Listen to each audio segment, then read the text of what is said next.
ಇಷ್ಟು ಅಲ್ಲಿಂದ ಬರ್ತಾ ಇರುವಂತಹ ಮಾಹಿತಿ ಪ್ರತ್ಯೇಕವಾದಿ ಹುರಿಯತ್ ಸಂಘಟನೆ ಮೇಲೆ ಭಾರತ ನಿಷೇಧ ಹೇರುವಂತಹ ಸಾಧ್ಯತೆ ಇದೆ. ಜಮ್ಮು ಕಾಶ್ಮೀರದ ಹುರಿಯತ್ ಕಾನ್ಫರೆನ್ಸ್ ಸಂಘಟನೆ ಮೇಲೆ ನಿಷೇಧ ಹೇರುವಂತಹ ಸಾಧ್ಯತೆ ಇದೆ. ನಿನ್ನೆ ಅಷ್ಟೇ ಒಂದಿಷ್ಟು ಹೇರಿಕೆಯನ್ನ ಮಾಡಿದ್ರು, ನಿಷೇಧವನ್ನ ಮಾಡಿದ್ರು. ಇಸ್ಲಾಮಿಕ್ ಸಂಘಟನೆ ಅಲ್ಲೊಂದಿದೆ, ಆ ಸಂಘಟನೆಯನ್ನ ಬ್ಯಾನ್ ಮಾಡಿದ್ರು. ಈಗ ಇನ್ನೊಂದು ಸಂಘಟನೆಯನ್ನ ನಿಷೇಧ ಹೇರುವಂತಹ ಸಾಧ್ಯತೆ ಬರ್ತಾ ಇದೆ.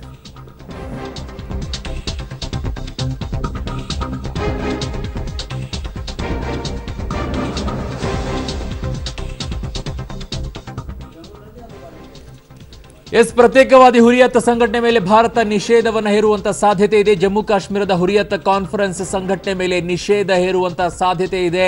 ಇಂಥ ಒಂದಿಷ್ಟು ನಿಷೇಧವನ್ನ ಹೇರಿದಾಗಲೇ ಸರಿಯಾದಂಥ ದಾರಿಗೆ ಬರ್ತಾವೆ ಅಂತ ಕಾಣಿಸುತ್ತೆ ಸಂಘಟನೆಗಳು.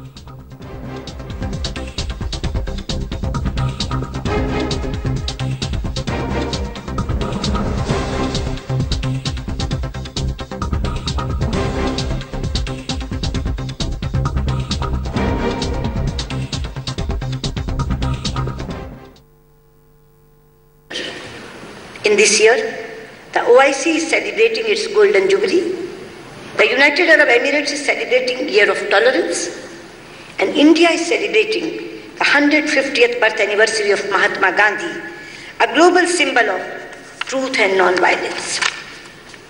It is therefore a matter of pride for me and for India to be invited in this special year to be your guest of honor and to be extended a hand of friendship. I convey my deep appreciation to Foreign Minister, His Highness Sheikh Abdullah bin Zayed, for his sagacious leadership and for his invitation. Thank you, Your Highness. Your Highness and Excellencies, in the past 4 years, few relationships have seen as much engagement as India's relationship with the UAE and indeed with the entire Gulf and West Asia region. It is a return of history. The UAE has shown how a nation can power its progress with a grand vision, with the openness of the world, with an embrace of technology, with investment in human resources, and with an environment that nurtures talent and cultures from around the world. We also express our special gratitude to Saudi Arabia, Bangladesh and other friends for their strong support for hearing India's voice in this forum. Your Highness and Excellencies, the OIC member constitute more than 1/4 of the members of the United Nations and nearly a quarter of the humanity. It is an organization that has a key role in shaping our world. It brings together nations on the foundation of a common faith, but also by a shared desire for a better future for their people.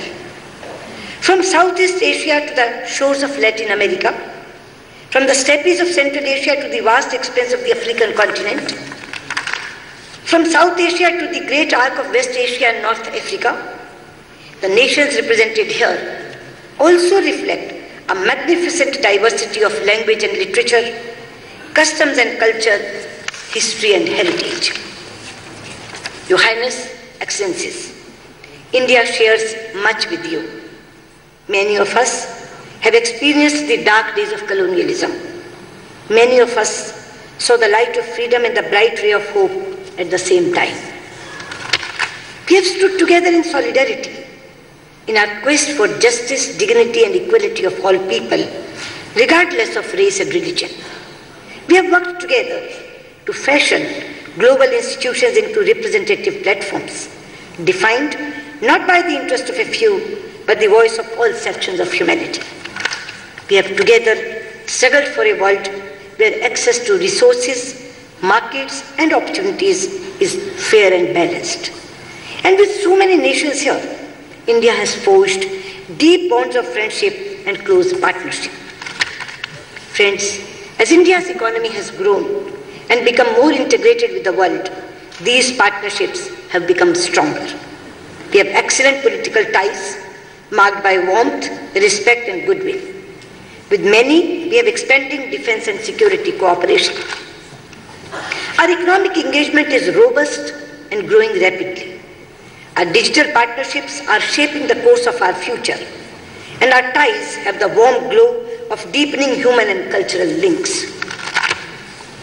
Nations to our east, Brunei, Indonesia and Malaysia, are important pillars of India's Act East policy and of our broader engagement in the Indo-Pacific region.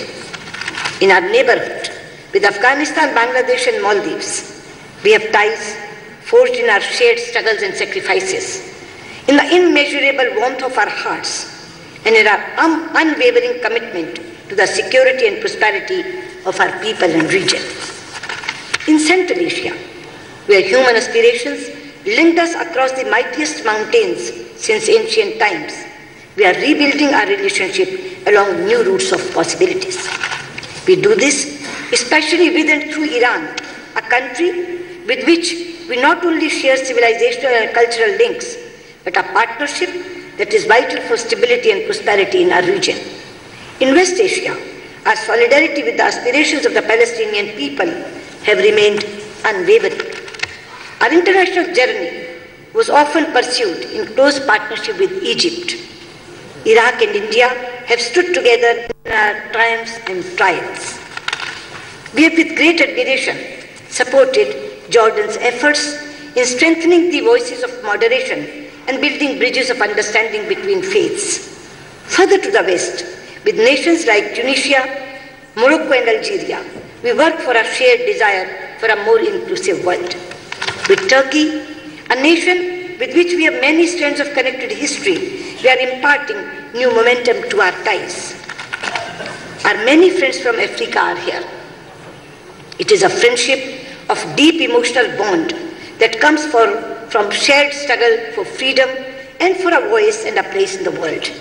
Today, on the foundations of that extraordinary heritage, India and Africa have launched a new partnership of prosperity in the dynamic African continent.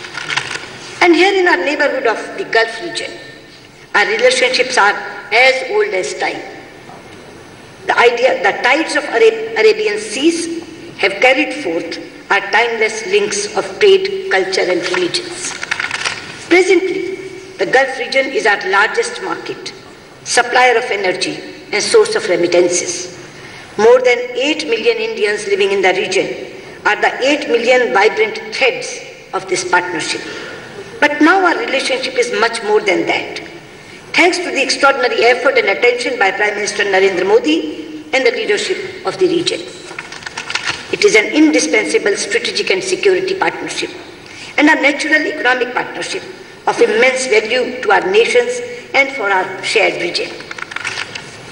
Your Highness and Excellencies, today we all live in a world of sweeping changes and multiple challenges that happen but rarely in history. We see global shifts in power.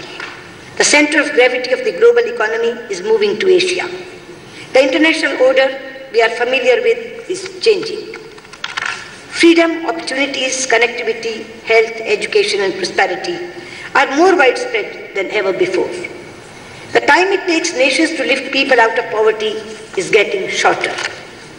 Digital revolution has created unprecedented opportunities to empower people and transform our economies. We have affordable and accessible technologies that give us hope for a sustainable energy future.